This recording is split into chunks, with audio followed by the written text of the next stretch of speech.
Wakil Ketua Komisi 2 DPR RI, Dede Yusuf, meminta pemerintah untuk memperhatikan nasib tenaga honorer di tengah efisiensi anggaran.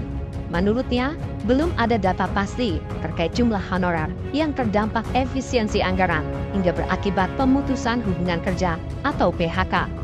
Menurut Dede Yusuf, tidak boleh ada honorer yang terkena PHK di tengah efisiensi anggaran, mengingat kebijakan tersebut dikeluarkan menjelang bulan Ramadan dan Hari Raya Idul Fitri.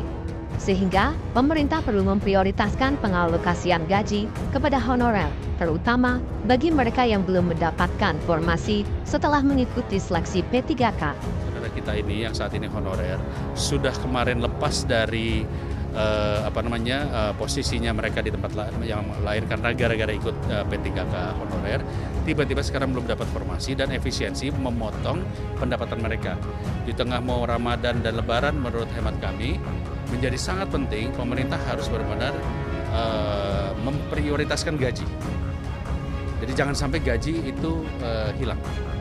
Kalau soal dalam prosesnya formasi masih menunggu dan sebagainya, itu kita anggap itu bagian daripada proses daerah, kan tidak semuanya juga yang membuka formasi dan ini sudah diberikan teguran-teguran. Tetapi kalau konteksnya jangan sampai ada honorer yang sudah tidak dapat gaji malah terkena pemotongan. Saya pikir itu aja.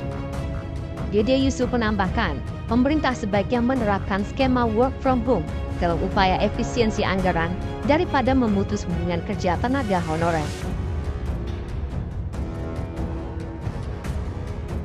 Terkait kebijakan efisiensi yang dilakukan oleh pemerintah pusat sesuai dengan Inpres nomor 1 tahun 2025, Komisi 2 DPR RI meminta mitra kerja khususnya BKN, KPU, Bawaslu, dan Kemendagri tidak memangkas anggaran belanja pegawai.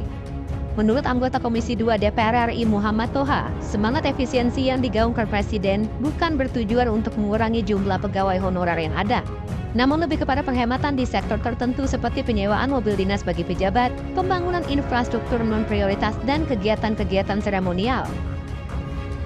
Belanja operasional, gaji pegawai itu tidak terkurangi sama sekali. Belanja modal itu yang dikurangi, termasuk pembangunan infrastruktur. Nah, mana yang dipentingkan? Ya yang penting memang yang wajib itu adalah belanja operasional atau variable cost-nya.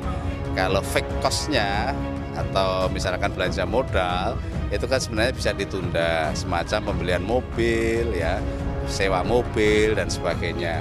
Jadi sebenarnya oke, maksud saya kita sepakat setuju ya apa yang mungkin dilatih atau dididik oleh Presiden itu agar kita bisa berhemat dalam rangka tentunya untuk mengakomodasi yang menjadi visi dan misi Presiden.